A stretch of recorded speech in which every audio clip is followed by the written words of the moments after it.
Bonjour, je vous propose de commencer cette webconférence autour de la facture électronique.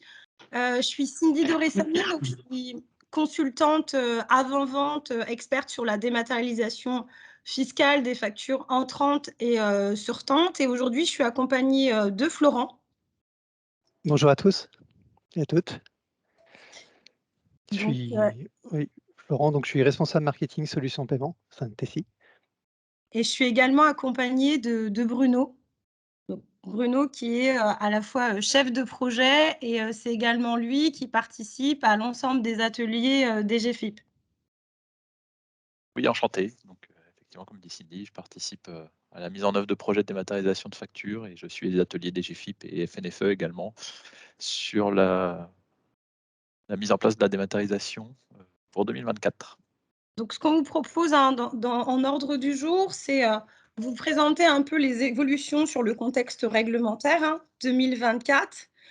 Après, faire un focus sur tout ce qui tourne autour de la facture fournisseur.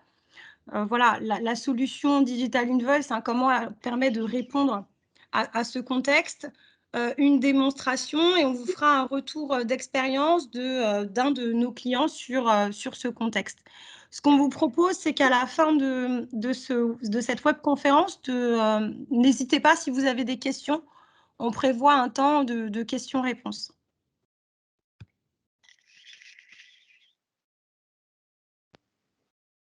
Merci Cindy, je vais prendre la main du coup. Je ne sais pas si du coup tu peux cliquer peut-être. Je ne sais pas si c'est moi qui clique ou toi. Voilà. Je vous propose de commencer notre session par un bref rappel du contexte réglementaire qui est lié à la facture électronique. Donc en fait, dans les réglementations sur la facture électronique, elles n'ont pas cessé d'évoluer depuis 2008. On a le tableau le tableau des jalons à droite, mais elle n'a impacté au début qu'une portion des entreprises. En effet, la réglementation initiale, elle obligeait l'État à accepter les factures dématérialisées qui étaient transmises par ses fournisseurs. Et cette obligation, en fait, elle s'est étendue au fil des ans, avec l'arrivée de Coruscant en 2017, pour se voir généraliser dernièrement avec l'ordonnance du 15 septembre 2021 de la loi de finances 2020. La mise en application de cette ordonnance, elle va obliger toutes les entreprises, mais vraiment toutes, à être en capacité d'accepter les factures reçues sous format de facture électronique. Et elle va rendre aussi obligatoire la transmission de celles-ci sous ces mêmes formats. Alors on verra tout à l'heure plus en détail les modalités de réception et de transmission de celles-ci avec Bruno, qui a été présenté tout à l'heure. Donc l'État il cite plusieurs objectifs ou enjeux pour justifier cette obligation. Tout d'abord, il y a le fait de lutter contre la fraude à la TVA, les dispositifs permettant une amélioration de la détection de la fraude. On a ensuite le fait d'obtenir un pilotage plus efficace d'activités des entreprises grâce à des transmissions de données en quasi temps réel. Donc ça va changer pas mal, notamment sur les cycles de transmission et ça, c'est un des impacts. Puis le fait aussi de simplifier la vie des entreprises en leur facilitant les déclarations de TVA. Et pour finir, de renforcer leur compétitivité grâce à l'allègement de la charge administrative telle qu'elle est actuellement. Côté calendrier en émission de factures, notamment, on a un déploiement de la réforme qui était initialement prévu pour 2023. On a une échéance qui a été repoussée à juillet 2024. La conséquence, c'est que ça laisse plus de temps, à la fois pour le gouvernement, pour nous et pour vous, pour se préparer à cette mise en conformité. Il s'agit d'un chantier assez conséquent. Du côté donc facture entrante, il y a une obligation dès juillet 2024 pour toutes les entreprises, vraiment toutes, qui doivent être en mesure de recevoir des factures électroniques. Après, par contre, en ce qui concerne les émissions, ces factures, le calendrier il est cadencé selon la taille des entreprises. On a au 1er juillet 2024 pour les grandes entreprises, au 1er janvier 2025 en ce qui concerne les ETI et au 1er janvier 2026 en ce qui concerne donc les PME et les TPE. Au niveau de la réglementation, du pourquoi, du comment et du calendrier de déploiement annoncé, donc j'espère que c'est un peu plus clair. C'était un bref rappel. Maintenant, je vous propose de voir dans quel contexte l'obligation elle tombe, notamment côté marché. Si tu veux passer à la slide suivante, Cindy, merci. Donc, il y a cette obligation réglementaire et elle pousse les entreprises vers une digitalisation de la facture. Alors, certaines entreprises peuvent penser que 2024, c'est encore loin, ou alors même qu'elles utilisent déjà des factures électroniques. Alors attention, ce qu'il faut comprendre, c'est que cette digitalisation, elle ne consiste pas juste en de la numérisation d'une facture papier vers du PDF, ou encore d'un envoi d'un PDF simple par email. Il s'agit vraiment de mettre en œuvre des moyens qui permettent l'acquisition ou l'émission de factures électroniques 100% conformes. Et ça passe par un projet d'adoption d'une solution de dématérialisation de factures qui peut prendre un peu de temps, puisqu'entre 6 à 9 mois selon les projets et les calendriers de chacun. Donc, et quand j'en parle, en fait, l'amalgame entre facture PDF simple et facture électronique, il existe bien, puisqu'il y a une étude qui montre que les 3/4 des entreprises déclarent faire de la facture électronique, alors qu'en fait, seuls 30% le font en bonne conformité. Il s'agit donc, pour les entreprises, de bien comprendre les implications de cette obligation. En plus d'impacter les entreprises à plusieurs niveaux de leur organisation, il y a d'autres facteurs qui contribuent à la formation d'un contexte qui est plutôt perçu comme anxiogène. Alors, tout d'abord, au sujet des modalités de mise en œuvre, telles que transmises par le gouvernement, celles-ci ne sont pas connues de tous et de toutes les entreprises, et certaines questions sont encore sans réponse. C'est sûr que ça aide pas. Ainsi, il y a une étude réalisée avec le cabinet Marquez qui montre que plus de la moitié des entreprises mentionnent un besoin de clarification. Ensuite, 61% des entreprises évoquent les labeurs d'une gestion multiformat, ce qui est une gestion multiformat qui est perçue comme complexe. Alors celle-ci, elle est due à la coexistence de plusieurs formats, notamment en réception pour les factures fournisseurs. Et finalement, faute de savoir quel format sera majoritaire en 2024, la moitié des entreprises se demandent sur quel format investir. Grâce à l'étude que j'évoquais tout à l'heure, on sait aujourd'hui qu'une majorité d'entre vous, des entreprises, évoquent l'adoption de formats mixtes tels que FactureX. Alors FactureX, on expliquera un peu plus après, notamment Bruno le fera, ce que c'est et ce que ça apporte. Je vais maintenant revenir sur des éléments un peu plus concrets qui sont liés à la mise en pratique de cette obligation, avec ce qui change et ce qui ne change pas. Je veux bien que tu passes à la slide suivante. Donc, dans sa mise en pratique, la mise en œuvre de l'obligation réglementaire, elle crée de nombreux changements. Je vais commencer par le bas, en fait, par ce qui bouge. Tout d'abord, elle constitue un immense chantier pour l'administration et de réels projets de transformation pour les entreprises. Donc, ce n'est pas à prendre à la légère.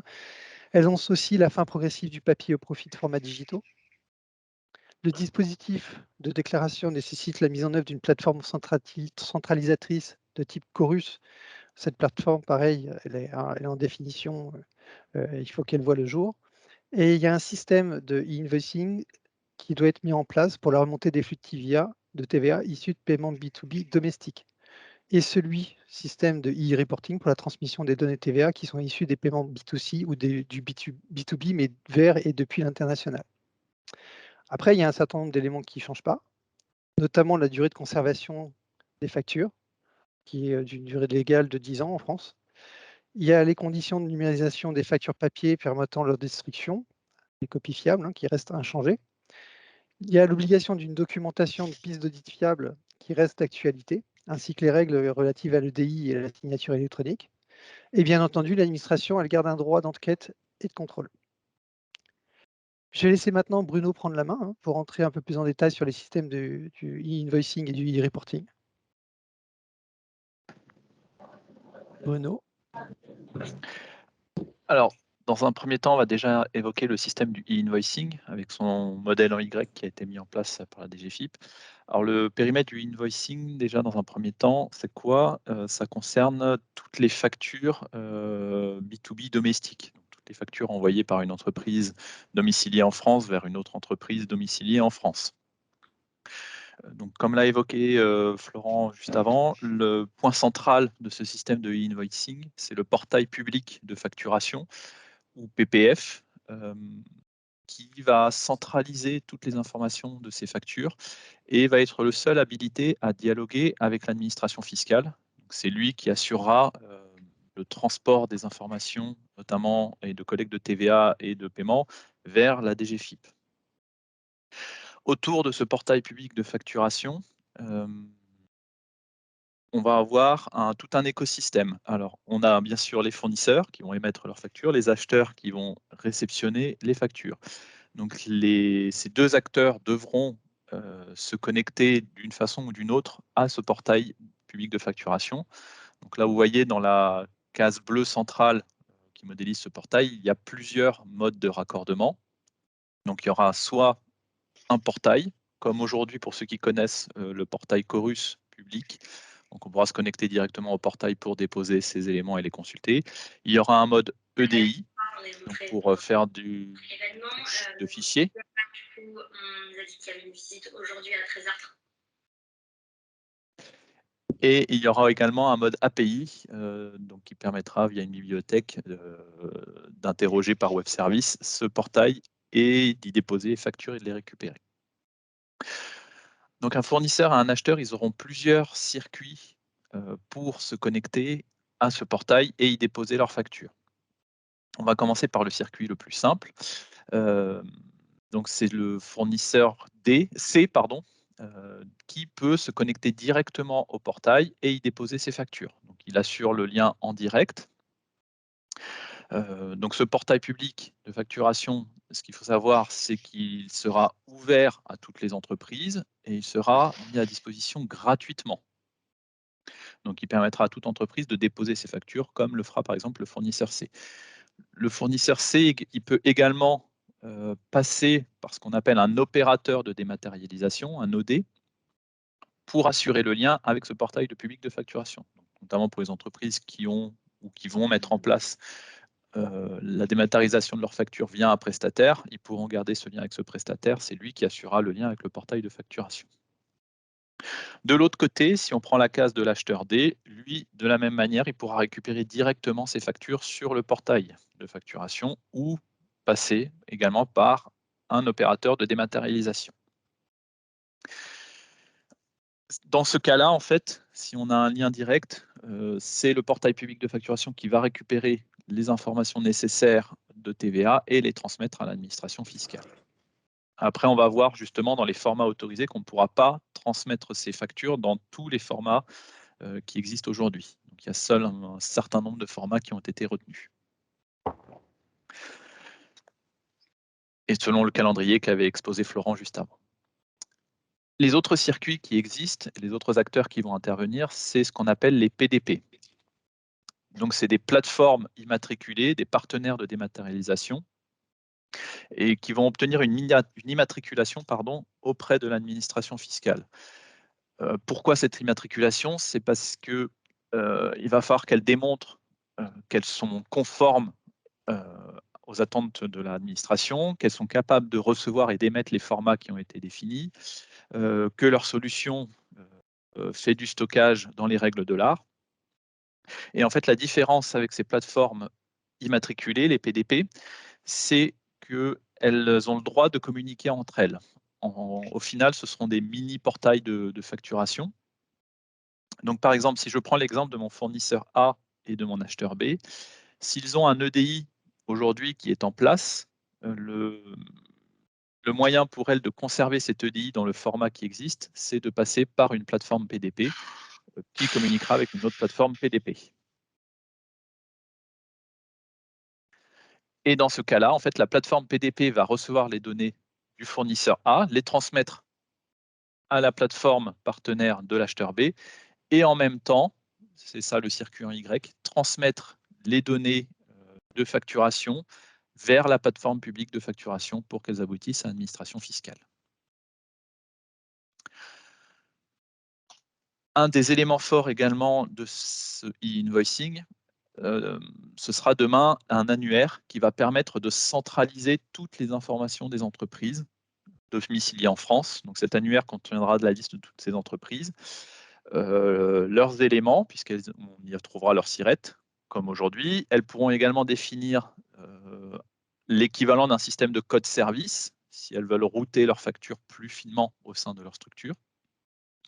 Et on y trouvera également la façon dont ces entreprises émettent et reçoivent leurs factures, donc si elles sont connectées en direct, si elles passent par un opérateur de dématérialisation ou par un partenaire.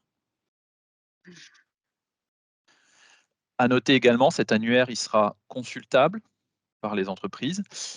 Par contre, seuls les PDP seront autorisés à y apporter des modifications. Sinon, il faudra passer obligatoirement par le portail public de facturation pour le faire.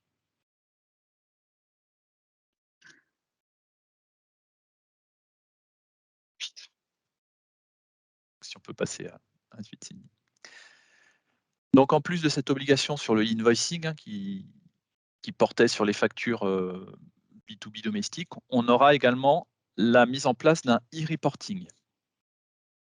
Alors, ce e-reporting est concerné par le même calendrier que sur le e-invoicing, et lui, il va concerner toutes les factures envoyées par les entreprises vers les particuliers, les factures B2C, et les opérations internationales, donc les factures émises ou reçues depuis des entreprises non domiciliées en France. Pardon. Mais toujours sur ceux qui sont assujettis à la TVA. Donc, il faudra transmettre un e-reporting en complément à des fréquences régulières à la plateforme publique de facturation, avec la liste, par exemple, de toutes ces factures émises vers des particuliers, donc toujours dans le même but de collecter les informations de la TVA. Et pareil sur les opérations internationales. Ce e-reporting, il pourra prendre plusieurs formes. Ça peut être soit un récapitulatif des opérations à saisir ou déposer sur le portail, si l'entreprise ne dispose pas d'un outil informatique particulier. Soit il peut prendre la même forme, ou une forme très similaire en tout cas, au e-invoicing. C'est-à-dire qu'on va transmettre vers la plateforme l'équivalent de ces factures, mais émises vers des particuliers. Ou alors, pour les entreprises qui ont des logiciels de caisse, ça peut être le bas du ticket Z à déposer dans la journée.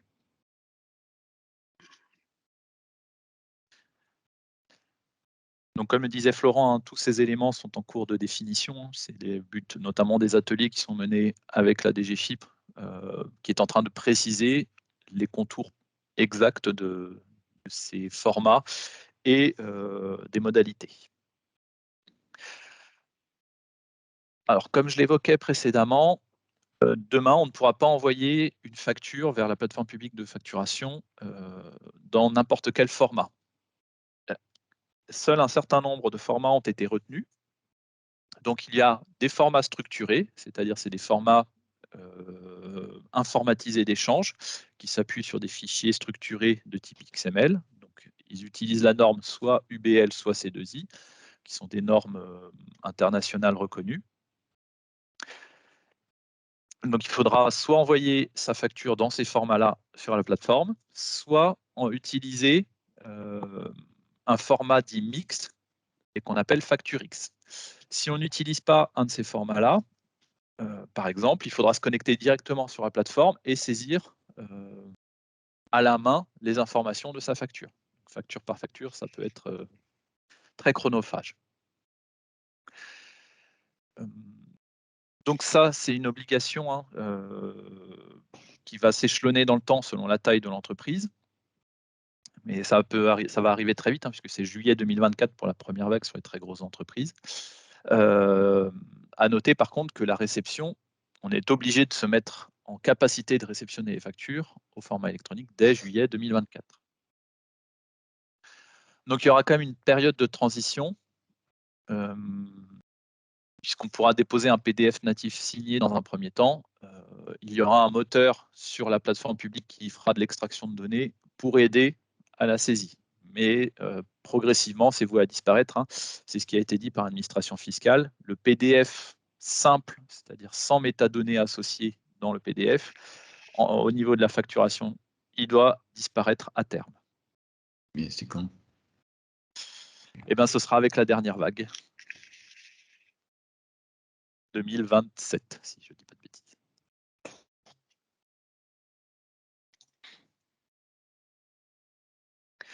Voilà, après, on a mis toute une série de questions, puisque tout ça est en cours de définition. Il y a des ateliers qui sont menés soit par le FNFE, le Forum national de la facture électronique, soit menés par la DGFiP.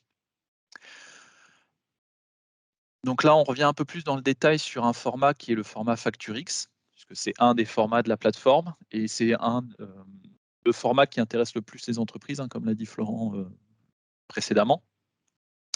En fait, ce format, il combine à la fois les avantages de la facture au format PDF et à la fois les avantages du format structuré. Puisque le format structuré au format XML, son gros inconvénient, c'est qu'il n'est pas accessible, on va dire, de prime abord, puisqu'il faut toujours soit l'interpréter, soit avoir un système qui va interpréter. Et le format PDF, son autre inconvénient, c'est qu'il ne peut pas être lu automatiquement par une machine. Donc, dans ce format FactureX, on a l'avantage des deux, c'est-à-dire qu'on a la facture au format PDF. Donc là, c'est la partie droite. telle qu'elle existe aujourd'hui. L'avantage, c'est que associé à ce PDF, on a en pièce jointe, c'est-à-dire quand on ouvre avec Acrobat Reader, on voit directement la pièce jointe. Donc, c'est le petit facturix.xml. Et là, on a les métadonnées de la facture qui sont sur la partie gauche. Donc, il permet à la fois de conserver son PDF et à la fois d'avoir les métadonnées de la facture directement intégrées. Donc, tout ça est normé. Ça a été spécifié par le Forum national de la facture électronique. C'est un standard. Et ce sera un des formats qui sera accepté par la plateforme publique de facturation. Donc, c'est ce qu'on appelle un format mixte ou hybride.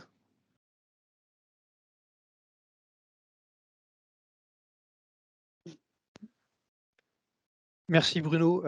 Bien évidemment, si vous avez plus de questions sur ce qui vient d'être évoqué, n'hésitez pas dans le chat à les poser.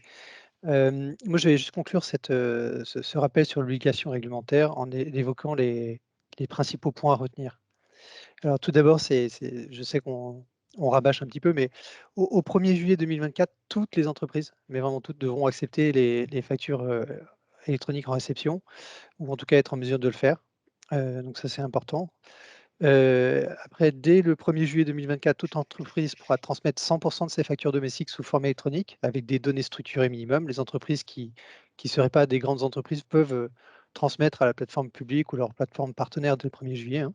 Il n'y a pas besoin d'attendre, entre guillemets, si elles sont prêtes. Entre juillet 2024 et janvier 2026, les factures B2B devront être électroniques avec les mentions obligatoires sous forme structurée. Fini, plus de factures PDF simples. Les flux existants électroniques pourront se poursuivre et se déployer sans migration, pour peu qu'ils passent par des plateformes dématérialisation partenaires immatriculées. C'est sûr je veux dire, s'il y a des flux qui sont déjà en place et que les plateformes avec lesquelles ou les partenaires avec lesquels vous travaillez ou vous passez pour ces flux sont immatriculés, bien évidemment, il n'y a pas de problème ou en tout cas de changement. Le traitement comptable des factures et les déclarations TVA devront se faire en continu, notamment pour le lettrage des encaissements exigibles de TVA. On est sur des données transmises en quasi temps réel. Des factures contiendront toutes les données permettant un traitement automatique associé à un cycle de vie partagé. Alors, effectivement, le fait qu'on soit sur la transmission en quasi temps réel, on a tout un pool de données qui peuvent être exploitées, notamment par des plateformes partenaires et la valeur ajoutée qu'on pourra apporter. Et ça apportera notamment aux fournisseurs une visibilité sur la trésorerie, donc c'est plutôt assez bien.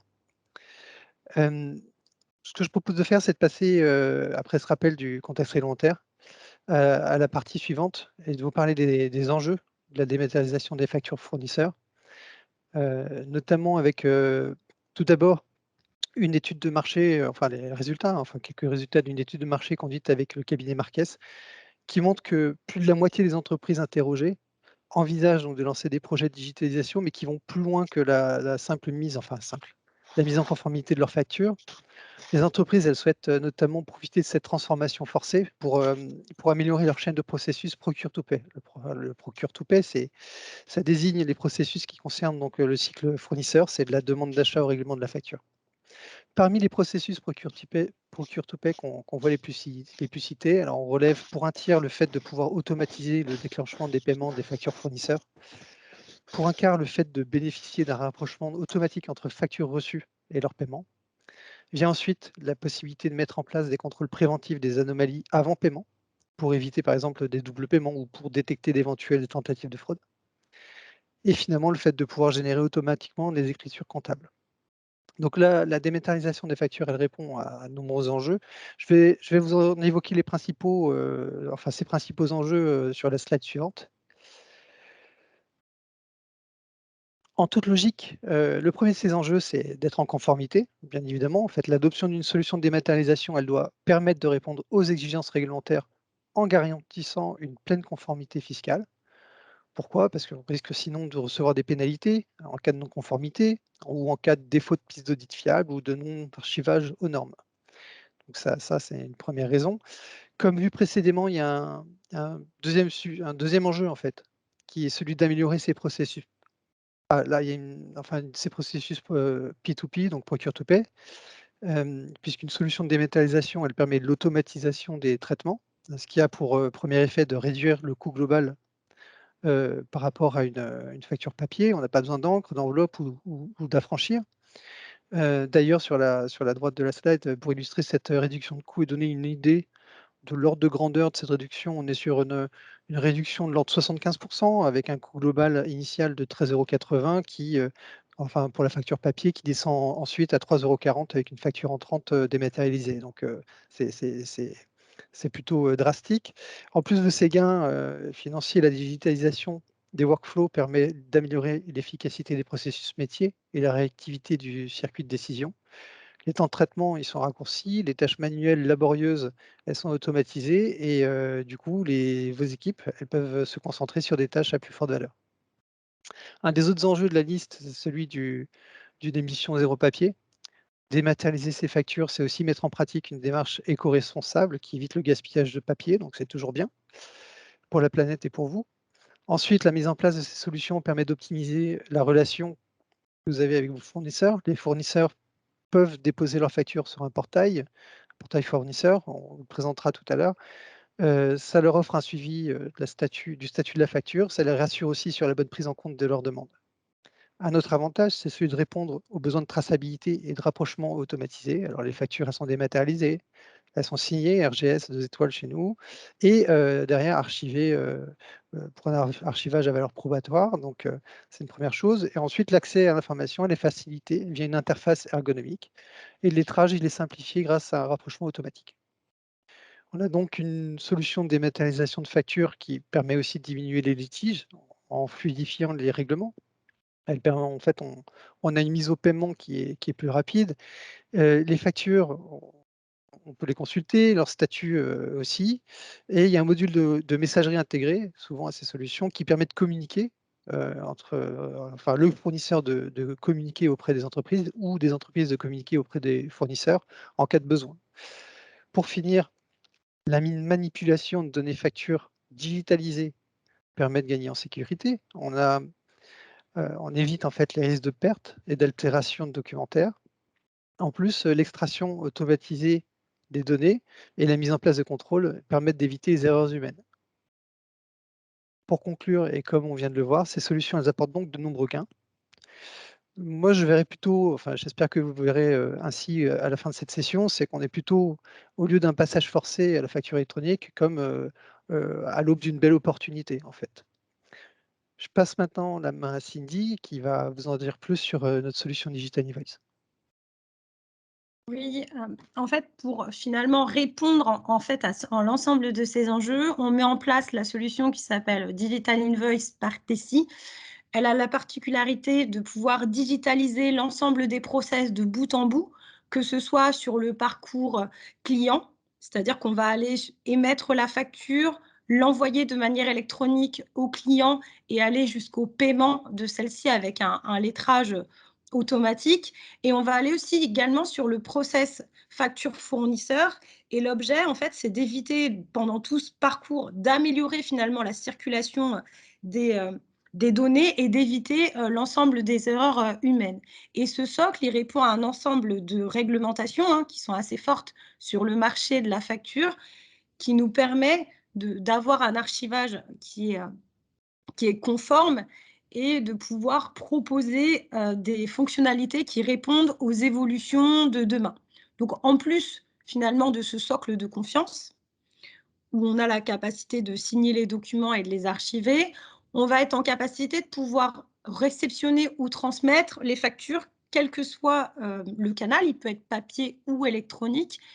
Et nous, par rapport à ce que Bruno a évoqué en introduction sur la réglementation fiscale 2024, on fait déjà la facture X. Donc, c'est quelque chose que l'on fait déjà. Facture X UBL, c'est des flux qui existent déjà chez nous, sur lesquels on a en réception ou en émission, on reçoit ou on envoie de la facture X. Cette solution, elle est basée sur une solution SaaS qui vous permet en fait de vous garantir le maintien en conditions opérationnelles et également de vous maintenir une maintenance évolutive réglementaire, c'est-à-dire que en fonction des évolutions du marché, on va intégrer l'ensemble des évolutions sur le socle. C'est une solution qui ne vit pas toute seule, hein. On reçoit des flux de facturation où on met à jour des données au travers d'ERP, hein. On n'a pas de contrainte de connexion avec les ERP. On a mis quelques exemples, mais on peut s'interconnecter avec toutes les ERP du marché. On vous propose un pilotage qui est finalement une vue à 360 degrés de la facture, qui ne s'arrête pas sur le traitement de la facture, qui va jusqu'au paiement, de pouvoir rassembler en un lieu unique l'ensemble des statistiques, de la visualisation qu'on peut avoir. Et on va proposer également des prestations qui sont des prestations complémentaires qui peuvent vous aider dans le traitement. Donc, si je fais un zoom sur le traitement des factures fournisseurs, donc on va être en capacité de recevoir plusieurs flux, de l'email, donc de l'email avec des pièces jointes. On met à disposition un portail fournisseur sur lequel, en fait, le fournisseur a la capacité de pouvoir déposer des documents électroniques, donc soit en dépôt PDF, soit via une saisie. On a également, en attendant 2024, 2026, 2027, du flux papier, qui est encore du flux résiduel, sur lequel vous pouvez le garder en interne, mais en fait, on peut l'envoyer sur une plateforme Tessie qui va être en charge de la numérisation, la réception, la numérisation et l'extraction, donc pour votre compte. Et on a également les flux EDI.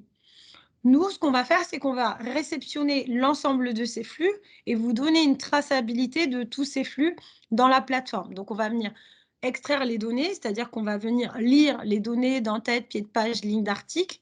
On va venir faire des contrôles métiers, typiquement vérifier que le numéro de bon de commande est bien présent sur la facture, vérifier que le fournisseur existe dans mon référentiel. On va venir appliquer les contrôles réglementaires qui sont renforcés avec 2024. Il va y avoir 24 mentions obligatoires au début, puis par la suite 8 complémentaires qui vont arriver d'ici 2024 jusqu'à 2026-27. On va archiver, donc archiver 10 ans pour répondre au contexte réglementaire. Et après, on va avoir un traitement métier. L'idée, c'est de mettre à disposition l'ensemble des flux à votre ERP pour réaliser l'ensemble des rapprochements. L'idée, c'est que demain, le comptable ne soit pas obligé de ressaisir les données à la main qu'il voit sur la facture. Cette saisie, elle est totalement informatisée. Et il a accès à sa facture qui soit en fait dans son environnement, dans son ERP, où il peut venir se connecter directement à la plateforme. Si je fais un zoom juste sur l'EDI, l'échange de données informatisées, ça va permettre en fait de pouvoir envoyer des flux de manière structurée. C'est ce qu'on a abordé tout à l'heure avec l'UBL, le C2I. L'idée, c'est de renvoyer l'ensemble des flux vers une autre plateforme. Donc, en fait, on va faire des mini-ateliers avec votre fournisseur pour définir le format et le contenu des données. Et derrière, nous, ce qu'on va produire, c'est une liste récapitulative, fichier des partenaires, et on va créer un PDF. Donc, tout ça pour répondre à la réglementation fiscale. Et créer le PDF, c'est surtout pour vos comptables, parce qu'en fait, lire un XML comme ça, c'est un peu compliqué. C'est plus facile, en fait, de pouvoir regarder une facture sous format PDF. Et derrière, ce flux, il va être archivé, il va y avoir des traitements métiers, et après, il va y avoir un export. Autre possibilité, c'est le portail fournisseur, donc qui va servir à déposer l'ensemble des factures. On peut avoir également une saisie en ligne. Ça, c'est pour les tout petits fournisseurs qui n'ont pas d'outils informatiques pour créer le PDF. L'avantage, c'est qu'on va le créer pour eux et on va venir le signer RGS 2 étoiles. Donc, cette signature, elle va permettre aux fournisseurs de s'affranchir de la piste d'audit en cas de contrôle fiscal. Donc, c'est un avantage finalement pour lui. Et sur ce portail, il va avoir la capacité, lui également, de pouvoir suivre ses factures jusqu'au paiement, c'est-à-dire qu'on va pouvoir diminuer cette session d'appel parce qu'en fait, il ne sait pas où en est sa facture, il va se connecter directement sur ce portail. Et derrière, il aura toute la traçabilité associée. Et on va avoir cette notion finalement de portail back-office qui va permettre de faire une recherche et une consultation de l'ensemble des factures. Donc, toutes les factures sont archivées dans le coffre Digital Invoice, hein, c'est une solution TESI. Derrière, on va avoir cette notion de workflow de validation, c'est-à-dire que si aujourd'hui, quand vous avez des factures, par exemple des factures de frais généraux, vous avez la nécessité de passer par plusieurs étapes et passer par un bon à payer pour valider le paiement de la facture, c'est quelque chose qu'on peut venir mettre en œuvre de façon électronique et on peut aller jusqu'à l'imputation comptable et analytique. Donc, cette partie imputation comptable et analytique, elle est vraiment là si vous n'avez pas finalement d'ERP dans votre système, si vous n'avez pas déjà ces fonctionnalités. Les services supplémentaires, c'est-à-dire qu'on offre voilà, toute la partie dématérialisation, alimentation dans un ERP, archivage, traitement métier. En plus, on va avoir toute cette partie enrôlement fournisseur. L'enrôlement fournisseur, il va permettre de diminuer finalement cette phase papier et de permettre aux fournisseurs d'envoyer directement des flux électroniques et de passer par le portail pour finalement lui offrir plus de traçabilité. Donc là, on va mettre en œuvre un projet d'enrôlement sur lequel on va communiquer. Donc cette communication, on va la voir ensemble hein, à la suite de l'analyse du portefeuille fournisseur. On va élaborer une stratégie et les outils qui vont permettre d'activer finalement cette campagne. Donc nous, on a plusieurs outils. Hein. Sur la dématérialisation, on peut passer directement sur le portail fournisseur, c'est-à-dire que c'est nous qui envoyons un identifiant, un mot de passe au fournisseur pour qu'il se connecte. Derrière, il aura bien sûr la capacité de changer son mot de passe et on va avoir toute une communication autour comment bien facturer, comment le guide de la facture électronique, c'est-à-dire qu'on va rappeler à vos fournisseurs quelles sont les références qu'il doit faire apparaître sur cette facture. Et cette campagne, elle peut être de manière totalement électronique, elle peut passer par des courriers, elle peut passer par des emails. L'idée, c'est qu'au début, on est plutôt dans une phase courrier parce qu'on va devoir finalement récupérer les adresses email. Mais nous, on a encore un service en plus, hein, c'est-à-dire qu'on vous aide au travers d'un centre de contact de pouvoir récupérer toutes les adresses email de vos fournisseurs pour pouvoir leur adresser des communications électroniques.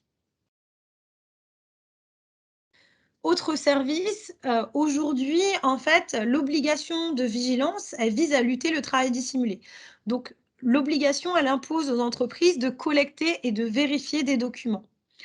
Donc, pour ça, nous, on a un système de demande de référencement, là où, au travers du portail fournisseur, hein, c'est le même portail, un portail unique, il va se connecter et il aura la capacité de pouvoir saisir des éléments, par exemple son adresse, l'adresse de facturation, l'adresse de livraison.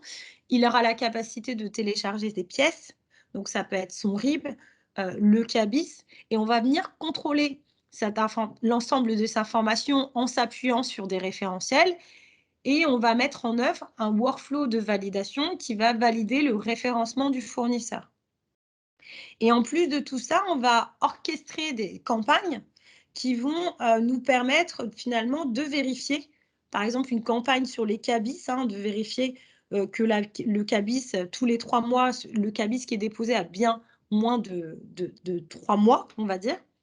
On va venir vérifier l'ensemble de ces éléments et on va être sur une collecte qu'on va apporter totalement électronique avec un système de relance associé. Et le dernier service, hein, c'est tout ce qui est le processus de contractualisation en ligne. Aujourd'hui, il y a encore des contrats qui peuvent circuler au format papier, signature papier avec des avenants, des bons de commande. L'idée, c'est de mettre en place un système de workflow d'approbation entre vous et le fournisseur qui va permettre en fait de signer électroniquement l'ensemble des pièces et de l'archiver. Donc, on l'archive dans le coffre-fort à valeur probatoire Digital Invoice, donc un coffre qui reprend finalement toutes les informations, tous les éléments autour de votre fournisseur. Je vous propose de vous montrer la solution. Donc, sur la solution, là, je me suis connectée comme un comptable. Quand je me connecte, j'arrive à un tableau de bord. Ce tableau de bord, alors ici, c'est des éléments qui sont à personnaliser. Je peux avoir l'ensemble des factures reçues. Là, par exemple, on a le nombre de factures avec le montant associé. Les échéances proches, ça me permet de savoir là où j'ai un risque en termes de pénalité parce que je n'ai pas encore payé la facture et au-delà, je peux avoir une pénalité vis-à-vis de mon fournisseur. Et j'ai une notion de action requise, c'est-à-dire que je vais avoir cette notion de est-ce que j'ai besoin de traiter à valider, à rejeter, c'est une notion de finalement de workflow. Donc ça, ce que je vous présente, c'est Digital Invoice. Effectivement, c'est la nouvelle version de TC Invoice. C'est ce qu'on appelle la 4.0. C'est la nouvelle ergonomie de l'interface qu'on a mis en œuvre, non seulement pour répondre à un contexte ergonomique poussé par nos clients, mais également pour répondre aux enjeux de la DGFiP. Donc, quand on vient sur l'interface et la capacité de faire des recherches, c'est-à-dire que je suis un comptable, j'ai besoin de rechercher ma facture. Donc, je vais avoir cette notion de filtre, de date ou par des numéros. Quand je vais rechercher, j'ai une liste de résultats sous forme de tableau où j'ai la capacité de faire des tris croissants et décroissants. Hein, et je vais avoir l'accès aux documents, c'est-à-dire que je vais pouvoir savoir l'évolution de ma facture. Je sais que là, il y a un contrôle métier qui n'est pas passé. Je vais avoir l'ensemble des données en tête et pied de page et je peux avoir aussi des données métiers qui s'affichent. Je vais avoir accès au PDF et de le consulter. Donc là, on est sur un PDF fictif. Hein. Il y a des éléments qui sont coupés sur la facture. Je peux avoir des données techniques. Typiquement, dans les données techniques que l'on met, c'est quand la facture elle est reçue papier, on va mettre la boîte d'archives, ce qui vous permet, si vous avez besoin de faire un extract ou en cas de contrôle fiscal, vous avez besoin de retourner à l'original papier, de savoir dans quelle boîte d'archives la facture est archivée. Je peux avoir cette notion de commentaire, c'est-à-dire que entre nous, hein, même si on passe sur l'électronique, on peut en fait se donner mettre des notes sur des factures et savoir qui l'a noté à quelle heure. Et j'ai surtout ce système de notification, c'est-à-dire que là, je vois que la facture n'est pas conforme. Je peux directement, à partir du système, envoyer une notification à mon fournisseur pour lui dire que la facture est en rejet et lui expliquer l'ensemble des éléments que j'attends sur sa facture. Donc ça, c'est pour la partie recherche et consultation. Et comme on est sur la partie facture fournisseur, je vais avoir ce process de workflow de bons à payer. Donc en fait, le workflow de bons à payer, vous allez définir en amont l'ensemble des étapes. Donc ça peut être différent d'une entreprise à une autre. Un exemple de bon à payer, c'est que la facture, elle va directement au service fait. Donc là, j'ai une bannette du service fait à traiter. Et par la suite, en fait, quand j'ai validé, elle ira directement à la comptabilité. Donc là, je suis dans le contexte où j'ai le service. J'ai un ensemble de factures à traiter et j'ai des factures qui sont verrouillées parce qu'elles sont en cours de traitement. Et je vais pouvoir sélectionner mes factures et avoir à droite l'image du document, à gauche des données et avoir un système de traitement où j'ai la capacité de finalement confirmer la validation de la facture, la renvoyer vers un autre parce que j'ai besoin d'une analyse complémentaire ou j'ai besoin d'une validation d'un N+1. Donc, tous ces éléments se paramètrent bien sûr en amont. Donc, voilà pour les grandes fonctionnalités, la recherche et la consultation de la facture et le workflow de bons à payer. Ce que je vous propose, c'est de faire un retour d'expérience d'Enedis sur le sujet. Donc, en fait, sur Enedis, en fait, on va traiter l'ensemble des flux reçus papier sur le site Tessie. Donc, ils sont numérisés. On va, au travers d'un moteur d'extraction, extraire les données d'en-tête et pied de page. Et l'ensemble des données sont mises à disposition après de l'ERP. La particularité, c'est que Enedis a également mis en place le portail fournisseur, sur lequel le fournisseur, en fonction de sa taille, il y en a certains qui font de la saisie de facture directement sur le portail. Et là, Digital Invoice génère l'original de la facture. Et d'autres font un dépôt de facture PDF. Et là, c'est exactement le même process. On vient extraire les données et les mettre à jour dans l'ERP. Ils ont un workflow de gestion uniquement des anomalies, c'est-à-dire que quand on fait un contrôle métier, c'est-à-dire qu'on reçoit le flux, on va contrôler un certain nombre d'éléments. Quand le contrôle métier est KO, on met à disposition les flux dans une bannette et là, un collaborateur Enedis vient traiter l'ensemble de ces bannettes. Donc, quand on échange en fait avec Enedis, eux, ils voient une diminution des délais de traitement parce qu'en fait, ça va beaucoup plus vite, tout est électronique. Il n'y a plus de coûts liés à la transmission des factures, il y a la réduction des coûts d'acheminement parce que les délais sont beaucoup plus courts quand on passe directement sur le portail. Ils ont une tâche manuelle qui diminue parce qu'en fait, comme tout est automatisé, ils n'ont plus cette tâche de devoir ressaisir dans l'ERP l'ensemble des éléments. Grâce au portail fournisseur, ils ont une baisse des appels téléphoniques. Les fournisseurs n'appellent plus pour demander où en sont la facture. Ils ont directement l'information sur le portail et ils ont une réduction des coûts d'archivage. C'est ce que expliquait tout à l'heure Florence, c'est-à-dire que parmi les coûts que l'on voit, c'est qu'aujourd'hui, l'archivage est 10 ans papier, un archivage 10 ans électronique est beaucoup moins coûteux et ils ont plus également avoir une découverte de nouveaux métiers parce que, en fait, vu que toute la gestion manuelle, les tâches manuelles ont été réduites, ils ont vu l'arrivée de nouveaux métiers qui sont le suivi de prestations, la qualité des contrats et ils ont une hausse du contrôle de conformité, de qualité et de traçabilité. Donc, en fait, pour eux, c'est un gain de temps et un gain de production d'avoir mis en œuvre la solution.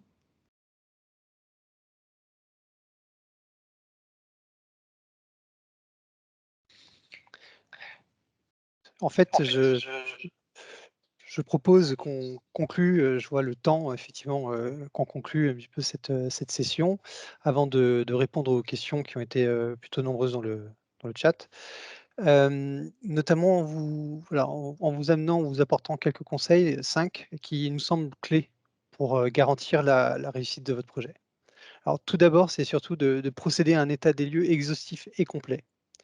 Analyser votre environnement, identifier quels sont les services et les collaborateurs impactés, recenser les processus et flux factures existants, mais aussi l'état de votre parc client ou fournisseur. Identifier notamment, par exemple, vos fournisseurs VIP qui vous apportent, on va dire, 80% des flux ou qui sont les plus stratégiques. En second lieu, l'autre conseil qu'on peut amener, c'est de vous assurer de l'adhésion des parties prenantes internes. Impliquer les équipes dès le début pour qu'elles s'approprient le projet comme le leur. Créer des comités projets pour un meilleur suivi de projet et pour maintenir sa visibilité en interne. Piloter la conduite du changement découlant du projet. Il y a de nouveaux outils, donc nouveaux processus, de nouvelles, enfin, une certaine dose de changement. Et communiquer en interne sur vos objectifs pour donner une direction claire à cet effort qui est généralement plutôt transverse. Troisième conseil, c'est de prendre le temps de faire les bons choix. Prenez le temps d'identifier vos besoins, réalisez un cahier des charges qui est le plus détaillé possible, et ensuite, choisissez la solution qui répondra non seulement à l'ensemble de vos besoins, mais qui saura aussi évoluer dans le temps, avec des interlocuteurs si possible proactifs. Notre quatrième conseil, c'est de sensibiliser vos tiers. Eux aussi, ils vont être impactés, en fait. Élaborer une stratégie de communication selon des critères d'ordre commercial ou relationnel. On en parlait tout à l'heure, c'est d'adresser par exemple les fournisseurs VIP en premier, présenter-leur le projet ainsi que ses bénéfices, et aussi et surtout collecter leur adresse email et encouragez-les dans l'usage des portails. Pour terminer, n'ayez pas peur de vous faire aider. Intégrez la solution retenue en vous appuyant sur une expertise bien évidemment interne, la plus large possible, et externe si nécessaire. Et faites-vous aider par un partenaire avec lequel vous aurez une relation pérenne. Donc ces 5 conseils, j'espère qu'ils vous seront utiles, ainsi que les informations qu'on a pu vous apporter lors de la session. Et n'hésitez bien évidemment pas à nous consulter. Donc de notre côté, je pense qu'on a terminé. Cindy, je propose qu'on passe aux questions ou aux questions du chat. Je vais remonter la file pour les poser. On a une question qui est concernant notamment l'archivage des factures. L'archivage des factures reste à la charge du client et du fournisseur. Dit autrement, l'archivage légal n'est-elle pas assuré par Chorus? Alors aujourd'hui, on n'a pas trop d'informations sur l'archivage, mais en fait, l'archivage Chorus, donc la plateforme, la future plateforme centralisatrice, va proposer un système d'archivage, mais ça n'empêche que chaque entreprise peut choisir un archivage en dehors de Chorus. Mais je ne saurais pas vous donner plus de détails sur le système d'archivage, comment est archivé, combien d'années ou autre. On en saura plus plus tard. Oui, quand Ouais, la plateforme sera mise à jour. Ouais. Donc une autre question, c'est la plateforme partenaire public est accessible à partir de quand? Est-ce qu'on a une date? On parle de la plateforme de l'État? Oui. Une plateforme de l'État 2023. Parce qu'en fait, juste pour préciser ma question, en fait, c'est Chorus qui, enfin, la nouvelle plateforme, là, ce sera la nouvelle version de Chorus ou non, c'est une non, ça n'a nouvelle rien à voir. plateforme. Ah, oui, ça n'a rien à voir. Ils vont Ils vont s'inspirer quand reprendre même les du travail fonctionnalités fait sur Chorus. En fait, ils vont reprendre certaines fonctionnalités de Chorus Pro qui existent aujourd'hui sur le marché de l'administration publique, mais c'est vraiment une nouvelle plateforme. Mais du coup, ça veut dire que alors, est-ce que Chorus et la plateforme ont des finalités différentes, ou est-ce que finalement la nouvelle plateforme va remplacer Chorus? Oui, la nouvelle plateforme va remplacer Chorus Pro. Donc, ce sera une plateforme qui va traiter les entreprises privées et l'entreprise publique. Ouais, qui va faire les deux. D'accord. Oui, tout à fait. Et donc 2023. Ok. Oui, c'est les informations qu'on a aujourd'hui. Oui. Alors, est-il possible que Digital Invoice, toujours Karine, Oui. que Digital Invoice archive dans un autre système d'archivage que le sien? Oui. D'accord. On peut très bien traiter les factures et les archiver si vous avez déjà un système d'archivage chez vous et les déverser dans ce système d'archivage. D'accord. Et donc on les verra bien aussi dans la plateforme là, que vous nous avez montré. Vous faites l'aller-retour. C'est-à-dire que vous irez bien les chercher, parce que l'image de la facture là, que vous nous avez montrée tout à l'heure, En fait, alors là, c'était celle qui était archivée ou pas? Oui, c'est celles qui sont archivées chez nous. Vous, ce que vous voulez, ça... Pardon, allez-y. Alors, l'image de la facture que vous nous avez montrée tout à l'heure, vous tapez sur votre système d'archivage pour l'afficher, ou c'est une copie encore qui est ailleurs? Non, c'est notre système d'archivage.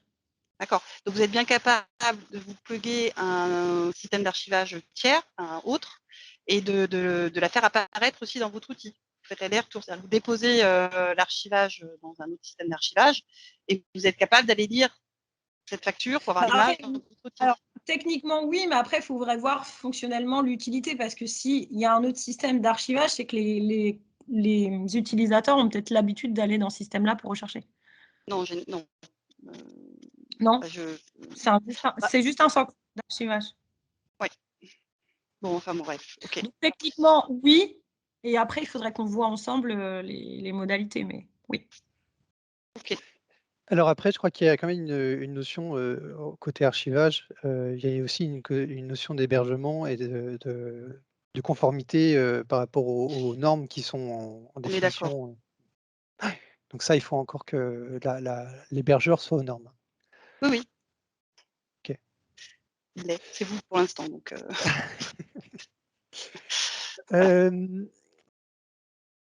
Alors, je reprends le fil des questions. Alors, on a une question. À compter de 2027, la dépose de la facture par le fournisseur de création en ligne seront-elles toujours possibles? Alors, par contre, il faut préciser la question. La dépose sur quel outil? Alors, Sur de ma Chorus ou... compréhension. Ah, sur le portail soit Chorus, soit un portail normalisé, je vais dire. Sur la plateforme de l'État. Alors oui et non, en fait, je pense que c'est les deux. C'est Ou la sur les plateforme plateformes de privée. l'ESFA ou la plateforme privée, ok. Sur la plateforme privée, oui. On a toujours la capacité de pouvoir déposer des factures sur la plateforme privée, oui. Une plateforme partenaire. Est-ce que Digital Invoice correspond à une nouvelle version de votre produit TC Invoice? La réponse est oui. Et donc, juste une montée de version à faire pour ceux qui l'auraient déjà. Oui. C'est le cas, Karine. Merci. Par qui sont certifiées les plateformes dématérialisation partenaires? Quel organisme? C'est Rafou qui pose Alors, la question. aujourd'hui, en fait, il va y avoir une immatriculation qui est demandée par l'AIFE. Mais on ne sait pas encore le contenu de l'immatriculation. Est-ce que ce sera que des fonctionnalités? Est-ce qu'il y aura un audit? Donc, je ne sais pas vous répondre, à part l'AIFE. Je ne sais pas s'il y aura un autre organisme dans la boucle. Alors, il y en a Donc, c'est plus une immatriculation qu'une certification. Oui, aujourd'hui, ça a changé. Effectivement, au début des discussions avec la DGFiP, c'était une certification. Et aujourd'hui, c'est devenu une immatriculation. Donc, il faut respecter un certain nombre d'éléments pour pouvoir être une PDP. D'accord. un cahier des charges. Après, ça fait partie encore des sujets qui sont en discussion dans les groupes de travail. Oui, on n'a pas d'éléments, même l'AIFE ne sait pas encore qu'est-ce qu'elle va mettre dans les PDP, sachant que le cahier des charges n'est pas encore finalisé, les spécifications ne sont pas encore finalisées, donc c'est un peu compliqué. C'est difficile de choisir un PDP si on ne sait pas s'il est encore certifié.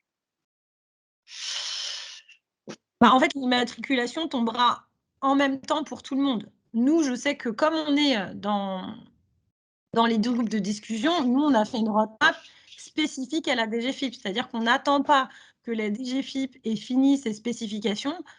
À chaque fois qu'il y a un élément validé, il est intégré dans la roadmap DGFiP de Digital Invoice. Oui, de la même manière qu'on fait partie des ateliers de travail. Oui, donc aujourd'hui, on est une plateforme qui est certifiée, qui est conforme, qui a eu la legal opinion. Pour nous, demain, il n'y a pas de risque en fait d'avoir l'immatriculation. Toute transparence. Okay. Alors, une autre question sur la structuration des données. Est-ce qu'elle sera la même si on utilise une plateforme partenaire ou la plateforme publique? Alors, j'ai pas bien compris quand on parle de structuration Je pense des que là, données. oui, alors si Céline est encore là, Oui. elle peut peut-être préciser. Je posais la question parce qu'en fait, on voit qu'entre deux PDP, en fait, on peut communiquer directement. Mais du coup, Oui. en fait, est-ce que le format sera toujours... Enfin, on sait que le format sera le même, mais la structure des données à l'intérieur qu'elles contiennent, est-ce qu'il faudra qu'elles respectent en fait un formalisme convenu ou pas? Alors, ce qui est sûr, c'est qu'il faudra qu'il y ait les 24 mentions obligatoires plus les 8 Ouais. facultatives. Mm. Ça, c'est sûr. Ce qu'il y a en ce moment, c'est qu'il y a des ateliers entre les PDP pour qu'on voit comment nous, on communique entre nous. Mm. Mais ce qui est sûr, c'est qu'on va respecter finalement le formalisme imposé par la DGFiP, c'est-à-dire qu'on ne va pas avoir un format spécifique pour la plateforme publique et un format spécifique pour les PDP. Donc, les structures sont forcément les mêmes. Le contenu des données sera les mêmes. Ou encore interopérable. Oui.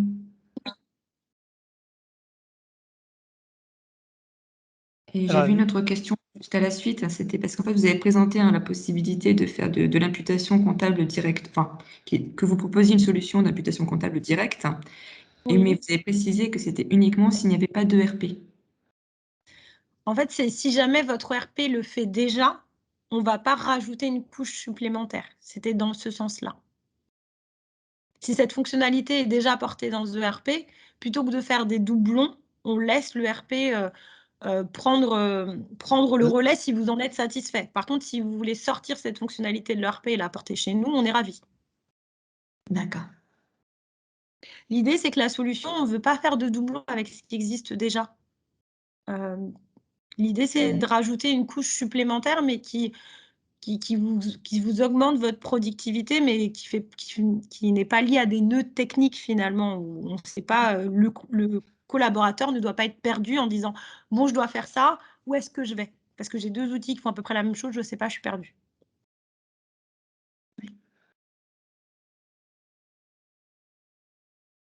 Alors, on a une question, je pense, plus relative à la TVA. Quid des factures de fournisseurs étrangers? Elles devront être traitées en dehors de la plateforme? Est-ce que ce sont des flux à part? Alors, la plateforme, si on parle de la plateforme publique, Je pense que si on parle de c'est... la plateforme, Oui. alors en fait, c'est du B2B international, donc en fait, c'est de l'e-reporting. Donc effectivement, elles seront aussi traitées dans la plateforme publique. D'accord. Je ne sais pas si vous vous rappelez en introduction, hein, Bruno vous a parlé de l'e-reporting, donc ça c'est du B2B, et de l'e-invoicing, avec un schéma en Y où il vous a expliqué les flux. Et derrière, on a parlé de l'e-reporting. Oui. Donc, toutes les factures du B2B international seront également dans la plateforme publique. D'accord. Et ce n'est pas un en flux à part. En respectant également les infos obligatoires, etc. Tout à fait. D'accord, ça va pas être simple ça. Pour des fournisseurs chinois, par exemple, ça risque d'être compliqué. En fait, il faut savoir que les obligations, hein, sur le marché français, c'est si l'entité émettrice est en France. Les notions des mentions obligatoires. Quand une entité est à l'étrangère, elle doit respecter la norme chinoise. D'accord. Ok, donc il n'y aura pas forcément de contrôle à ce niveau-là pour des factures chinoises ou indiennes ou autres. Oui. Mais ça, c'est typiquement l'atelier qu'il y a eu la semaine dernière sur le e-reporting. On commence à peine avec la DGFiP à aborder le sujet. D'accord. Donc, il y aura certainement des précisions qui seront apportées dans un proche avenir. Dans les prochains. Oui, tout à fait. Très bien, merci. Si vous avez d'autres questions, n'hésitez pas. Bien évidemment, vous pouvez prendre contact avec nous pour les poser si elles vous viennent en second temps, hein. On est disponible pour vous rencontrer, pour vous accompagner. Donc, n'hésitez pas à revenir vers nous. S'il n'y a pas d'autres questions, je vous souhaite une très bonne fin d'après-midi et puis un très bon appétit.